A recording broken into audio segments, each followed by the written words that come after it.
మందిని మండలంలోని పార్వతీ బ్యారేజ్ను ఎంపీ కట్ట వంశీకృష్ణ సందర్శించారు. అందుకంటే ముందు రామగిరి మండలంలోని శ్రీ సుందర్ల లక్ష్మీ నరసింహస్వామి దేవాలయంలో ప్రత్యేక పూజలు నిర్వహించారు. బనకచెర్ల ప్రాజెక్టు నిర్మాణం చేపడితే తెలంగాణ రాష్ట్రానికి సుమారు 100 నుంచి 150 టీఎంసీల నీటి నష్టం జరుగుతుందని ఎంపీ అన్నారు.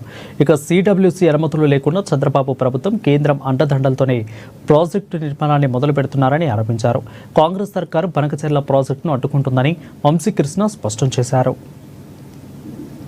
కాళేశ్వరం ప్రాజెక్ట్ అని చెప్పి ఒక పెద్ద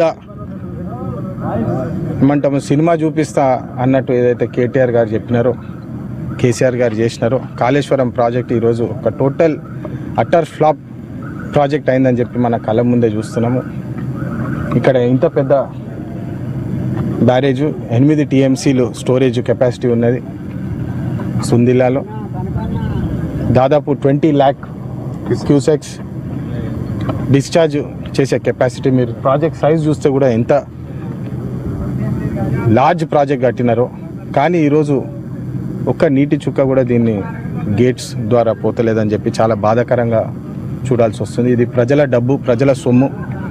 దాదాపు 1,00,000 కోట్ల పైన ఏదైతే ఈ కాళేశ్వరం స్కామ్ చేసినారో ఈరోజు కేటీఆర్ గారు విచారణకు కూడా పోతున్నారు. మీరు అందరు తెలుసు. మరి 1,00,000 కోట్ల పైన ఖర్చు అయినప్పటికీ కూడా ఈ ప్రాజెక్ట్ ఇప్పుడు బంద్ అయి కూర్చున్నది. ఈ ప్రాజెక్టు వాడతలేరు. అయినప్పటికీ కూడా 1,50,00,000 టన్నుల ప్యాడీ ఎట్లా ప్రొడ్యూస్ అయిందని చెప్పి ఈరోజు కేటీఆర్ గారు ఆలోచించాలి. ప్రజలను మబ్బుల పెట్టి వాళ్ళకి ఏది చెప్తే నమ్ముతారని చెప్పి ఇంత పెద్ద ప్రాజెక్ట్, ఇంత పెద్ద స్కామ్ మన కళ్ళ ముందే చూస్తే చాలా బాధేస్తుంది. దీని మీద